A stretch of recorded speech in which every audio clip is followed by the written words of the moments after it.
Sur l'exercice écoulé, le pôle innovation a poursuivi tous les travaux engagés, les dossiers ont bien avancé. Nous avons également renforcé le travail en étroite collaboration avec tous les métiers du groupe pour que l'ensemble des collaborateurs adhèrent aux démarches d'innovation, les fassent vivre et du coup soient la bonne courroie de transmission avec nos adhérents, lesquels adhérents ont continué de travailler dans les métiers et en lien avec les métiers sur les sujets d'innovation, puisque nous avons un club d'adhérents partenaires qui travaillent ces sujets-là. On ne peut pas imposer une innovation, il faut pouvoir la tester, éventuellement la faire un peu pivoter sur certains sujets. Et donc tout cela a été conduit sur l'exercice écoulé, tout en essayant aussi, parce que responsable du budget Arteris Innovation, nous avons optimisé et managé les équipes pour arriver à être beaucoup plus performants.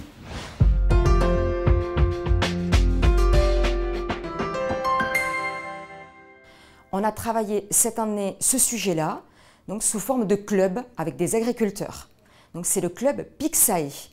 Avec eux, nous avons co-construit donc un nouveau service, le service Satrepère, qui a été testé sur céréales à paille et sur colza.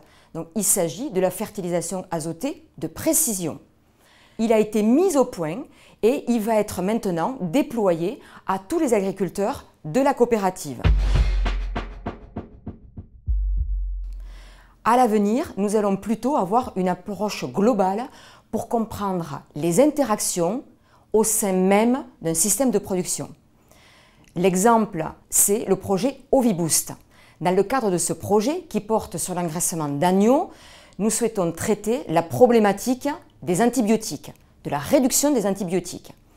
Pour aborder ce sujet, on a revu totalement le système de production.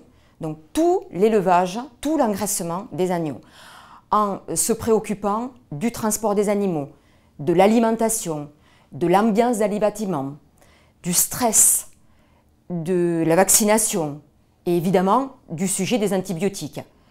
Ce sujet est traité en open innovation.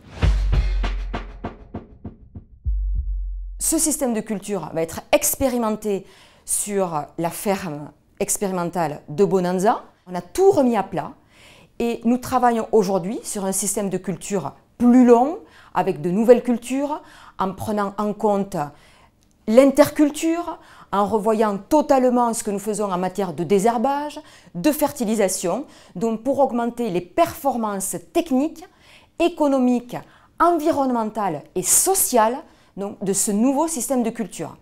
Donc, ce système de culture va être expérimenté, évalué et ensuite il sera déployé donc, via nos équipes terrain à nos adhérents.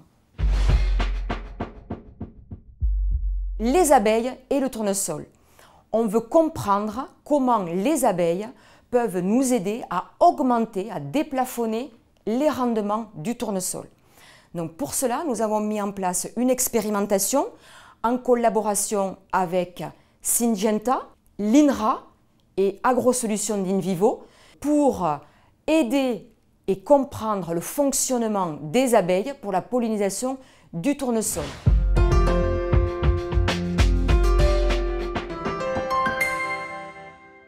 Aujourd'hui, en effet, la coopérative est sur deux régions, l'Occitanie et la région PACA. Sur le secteur et le groupe d'Arteris, il y a 11 sections. D'accord ? 11 sections. Donc nous proposons qu'il y ait deux administrateurs par section.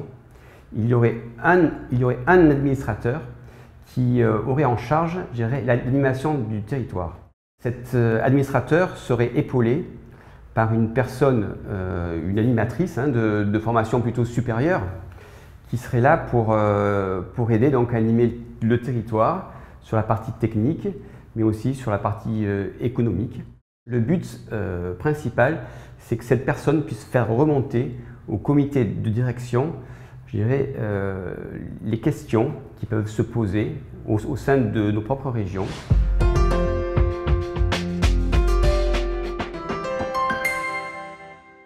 Arteris s'est beaucoup agrandi ces dernières années et nous avons besoin de rester proches de nos adhérents.